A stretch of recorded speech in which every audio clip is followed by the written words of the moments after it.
Sir ಈಗ ನಿಮಗೆ ಸ್ಥಾನಮಾನ ಸಿಗೋ ವಿಚಾರದಲ್ಲಿ ಈಗ ಸಿಕ್ಕಿರೋ ಸ್ಥಾನ ಖುಷಿ ಇದೆಯಾ ಹೇಗೆ? ನೋಡಿ, ಬೇರೆ ಸಿಕ್ಕಿರೋದೇನಿಲ್ಲ. ಈಗ ಸಿಕ್ಕಾಲೆ 3 ವರ್ಷ ಆಯ್ತು. ಅದು ಮತ್ತೆ ಕಂಟಿನ್ಯೂ ಕಂಟಿನ್ಯೂ ಅಂತಂದ್ರೆ ಸರ್ಕಾರ ಅಲ್ಲಲ್ಲ. ಈಗ ನಾವು ಹೆಚ್ಚು ಕಡಿಮೆ 15-20 ದಿವಸ ಡೆಲ್ಲಿನಲ್ಲೇ ಆಯಿತು. ಅನೇಕ ಸಭೆಗಳಾಯಿತು. ಸಭೆಗಳಾಗುವಂಥ ಸಂದರ್ಭದಲ್ಲಿ ನಾನು ಇರಬೇಕಾಗಿತ್ತು, ಇದ್ದಿದ್ದೆ. ಈಗ ಸಚಿವ ಸ್ಥಾನದ ಆಕಾಂಕ್ಷಿ ಆಗಿದ್ದು ಅದೇನು ಇದ್ದೀರಿ? ಹಿಂದೇನೂ ಇದ್ದೆ, ಈಗಲೂ ಇದ್ದೀನಿ. ತೃಪ್ತಿ ಇಲ್ವಾ ಸರ್? ತೃಪ್ತಿ ಇದೆಯಾ ಅಂತ ಅಲ್ಲ, ಈಗ ತೃಪ್ತಿ ಅಂತ ಅಲ್ಲ, ಕೆಲಸ ಮಾಡೋದ್ರಲ್ಲಿ ತೃಪ್ತಿ ಇದೆ, ಪ್ರಶ್ನೆ ಬೇರೆ. ಆದರೆ ನಾನು ಕೂಡ ಸಚಿವರು ಹಾಕಾಗ್ತದೆ. 2ನೇ ಹಂತದ ಪುನರ್ರಚನೆ ಬಹುಶಃ 23-25ರಂಗೆ ಆಗ್ಬೋದು ಅಂತಕ್ಕಂಥ ನಿರೀಕ್ಷೆ ಇದೆ. ಅಲ್ಲಿನ ಚಲನವಲನ ಏನು ಅಂತಕ್ಕಂಥದ್ದು ಗೊತ್ತಿದೆ.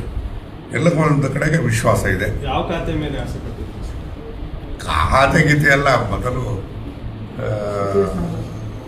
ಪುನರ್ರಚನೆಯಲ್ಲಿ ಸಚಿವ ಕಾನೂನು ಸಚಿವರಾಗ್ತೀರಾ ಅಂತ ನಂದಿದೆ. ಮತ್ತೆ ಕಾನೂನು ಸಚಿವರಾಗ್ತೀರಾ ಅಂತ ಏನಾಗ್ತದೆ, ಏನು ಕೊಡ್ತಾರೆ ಅಂತ ಹೇಳಿ, ಯಾವ ಖಾತೆ ಏನು ಅಂತಕ್ಕಂಥ ಪ್ರಶ್ನೆ ಅದು ಮುಖ್ಯಮಂತ್ರಿಗಳಿಗೆ ವರಿಷ್ಠರಿಗೆ ಬಿಟ್ಟಿರ್ತಕ್ಕಂಥದ್ದು. ಯಾರನ್ನು ಭೇಟಿ ಮಾಡಿದ್ರಿ ಸರ್? ವರಿಷ್ಠರು ಡೆಲ್ಲಿ ನಾನು ಎಲ್ಲರನ್ನೂ ಭೇಟಿ ಮಾಡಿದ್ದೀನಿ. ಏನು ರೆಸ್ಪಾನ್ಸ್? ಗ್ರೀನ್ ಸಿಗ್ನಲ್ ಕೊಟ್ಟಾರ ಸರ್? ಭರವಸೆ ಕೊಟ್ಟಿದ್ದಾರೆ. ರಾಜಕೀಯದಲ್ಲಿ ಯಾರು ಗ್ರೀನ್ ಸಿಗ್ನಲ್ ಪಾಸಿಟಿವ್ ಆನ್ಸರ್ ಕೊಡೋದಿಲ್ಲ. ವಸ್ತುಸ್ಥಿತಿ ಏನು ಅಂತ ಅವ್ರಿಗೆ ಅರ್ಥ ಆಗಿದೆ. ಬಹುಶಃ ಸೂಕ್ತವಾದಂಥ ನಿರ್ಧಾರವನ್ನು ತೆಗೆದುಕೊಳ್ತಾರೆ ಅಂತಕ್ಕಂಥ ವಿಶ್ವಾಸ ನನಗಿದೆ. ಮಾಡ್ತಿದ್ದಾರೆ ಸರ್.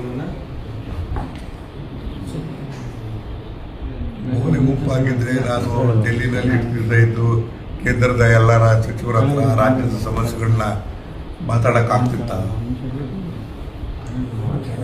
ನನ್ನ ಪಾತ್ರ ನನ್ನ